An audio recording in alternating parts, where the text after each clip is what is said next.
Morning, y'all. Just gonna go out here and collect eggs. One of our granddaughters is here to spend the day with me, so I'm gonna get her to help me by planting carrots and stuff for me today. Cause like I said, my back's been bothering me.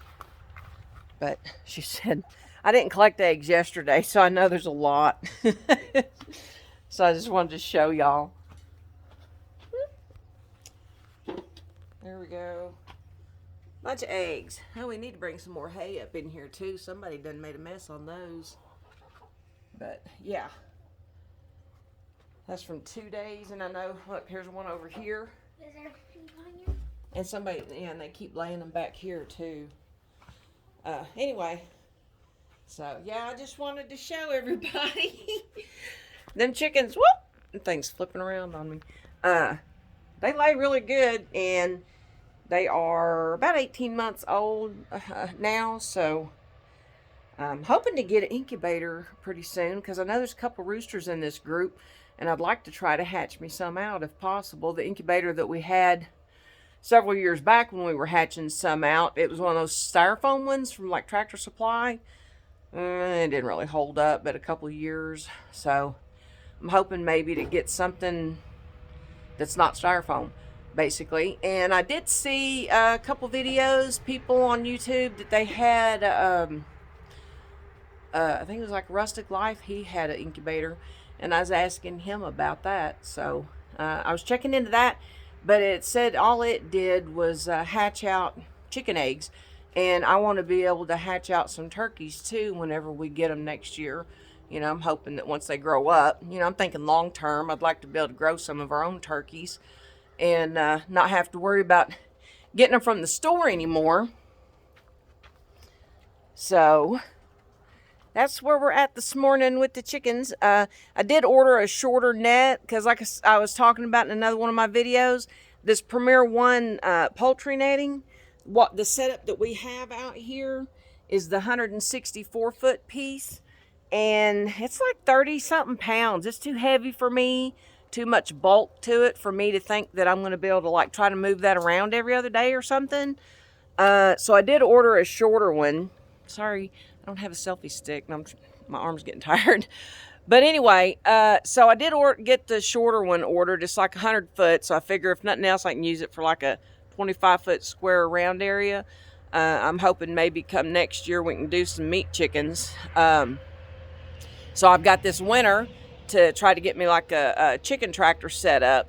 And so I figured that little short net may be used for that. Or once we get our stationary pen in here in front of this, because I want to make sure and have a stationary pen so that if I have hens that go broody, then they have a place to be able to raise their young and not have to worry about the threat of predators. Because we've got like 6 foot tall 2x4 wire to put up for it, and then we've got chicken wire that we're going to put on the top of it, so it's going to be tall enough that we can walk in it. It's not going to be a great big pen. It's going to be probably about a 12 by 14 area, something like that, but they're going to be turned out unless it's, like I said, a hen that's broody with some chicks.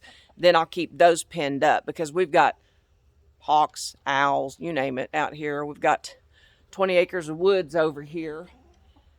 So we got all kinds of wildlife. We're out here in the middle of farmland, and this is like our woods is kind of a haven because it's like few and far between out here in all the fields for them to have like wooded areas to go to. So that's one reason, that and money, because it costs a small fortune to get somebody to come in and clear that other side of the slough.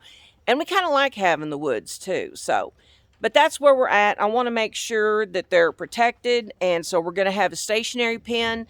And like I was telling my husband, this bigger pen, because of the weight of it and the fact I can't move it by myself, then we can save it. At some point, we may connect the two together and make a bigger pen for goats or something. Or we may use it, there's just, you can use them. I mean, I got the 42 tall, I believe, and this netting is the 48. That's the 164 foot piece. So it's just too bulky and heavy for me to be moving. So I did get the shorter one ordered, and so that's kind of where we're at on the chickens. I need still, like I said, I've got to get this net down, and I'll have to do that when I have some help.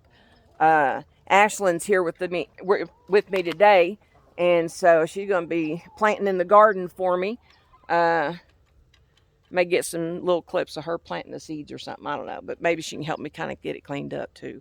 But that's where we're at on the chickens for now. They're doing great. We haven't lost one in the time that they've been free ranging out here in the front yard. Our dogs are not messing with them because they got shocked by this fence when we first moved the chickens up here. And so the dogs don't even like to even be near the chickens. I mean, I have actually seen the chickens, if we throw out scraps for the dogs, the chickens will actually run up to eat scraps and the dogs will take off. They will leave. They don't even want to mess with these chickens.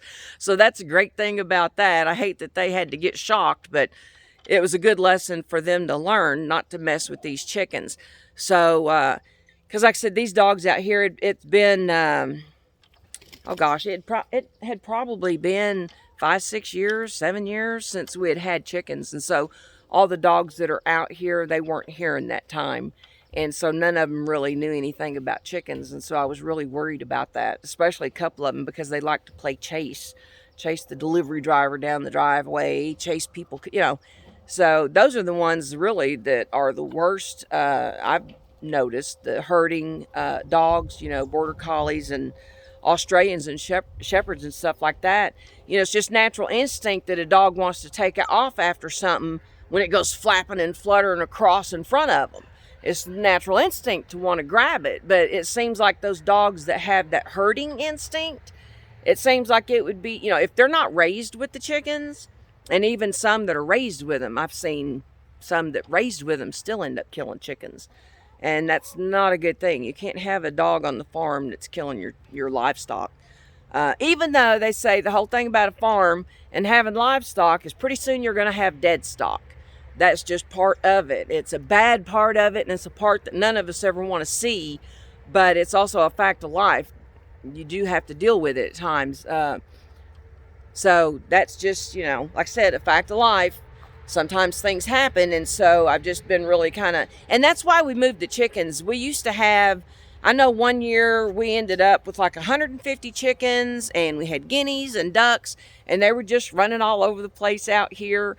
And they did great, you know, until some of the dogs, that we had a feral dog out here, and I would catch her with a dead one in her mouth, and I never could. She was out here probably 10 years, never could catch that dog, and she ended up getting sick and dying one year. Yes. I'm being harassed. But anyway, yeah, so they were down there in front of the big barn, and that's like 500-600 feet down the drive going down there. Well, I'm actually, since I'm doing selfie, it's down that way. Oh, here's the egg basket. I've been holding on to the egg basket. She's supposed to be collecting the eggs. No wonder they keep looking at me.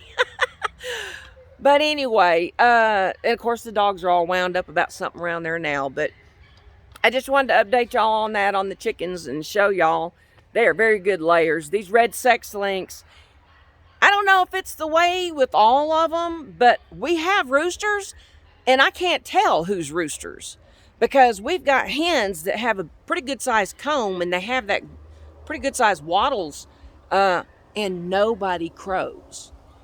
So I've never does anybody else have a rooster that doesn't crow?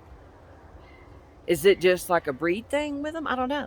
And I tell you, I know I have roosters because I've seen eggs fertilized, which is why I want to get incubator. So anyway, I'm going to wrap this up. Y'all have a good one.